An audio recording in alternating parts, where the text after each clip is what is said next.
అంతగా దేవుడు ఆశీర్వదించాడు. యుద్ధము అనే శబ్దమే లేదు సొలొమోను కాలంలో. యుద్ధము అనే శబ్దమే లేదు. దావీదు కాలంలో రక్తపాతమే. దావీదు కాలం అన్ని యుద్ధాలే బాబు, చాలా కష్టజీవి. సొలొమోను కాలం గురించి యుద్ధం అనే శబ్దం లేదు. అందుకనే బైబిల్లో మాట ఉంటుంది, సొలొమోనా, don't forget why I have given you piece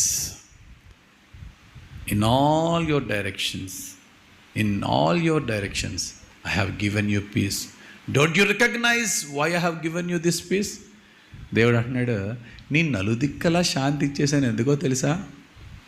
1000 మంది పిల్లల్ని వేసుకుని తిరగడానికి కాదు. అదే అంటున్నాను నేను. పీస్ని దుర్వినియోగపరుచుకుంటే ప్రైడ్గా మారుతుంది. పీస్ని సద్వినియోగపరుచుకుంటే ప్రైజ్గా మారుతుంది.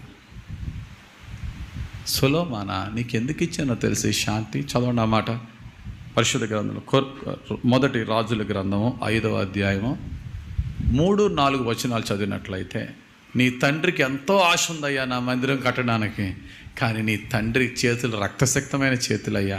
నీ తండ్రికి ఎక్కడుంది పీసు? ఆ గొలియాతు గాడిని చంపడం మొదలుకొని ఆయన కష్టాలు చాటని, అంతేనండి.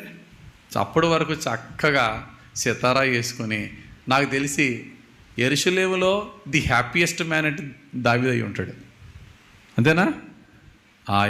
ఆయన గొర్రెలు, ఆయన అడవి, ఆయన సితారా, ఆయన ఆరాధన, ఆయన దేవుడు, ఆత్మ దిగొచ్చేదంతే. అది అడవైనా రాజకోట అయినా, the happiest man, most peaceful man. సింహానికి భయపడడం లేదు, ఎలుగుబంటికి భయపడడం లేదు, అవన్నీ ఈయనకి భయపడాలి తప్ప. The most peaceful man. గొలియాతుని కొట్టాడు, ఆడోళ్ళు కుదురనకుండా వాళ్ళే కొంప ముంచారు.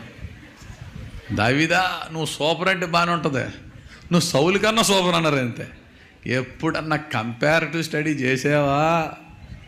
నీ పని అయిపోద్ది, పోడించుకునేవాడి పని అయిపోద్ది, పోడినోడి పని అయిపోద్ది, అందరికీ అయిపోద్ది.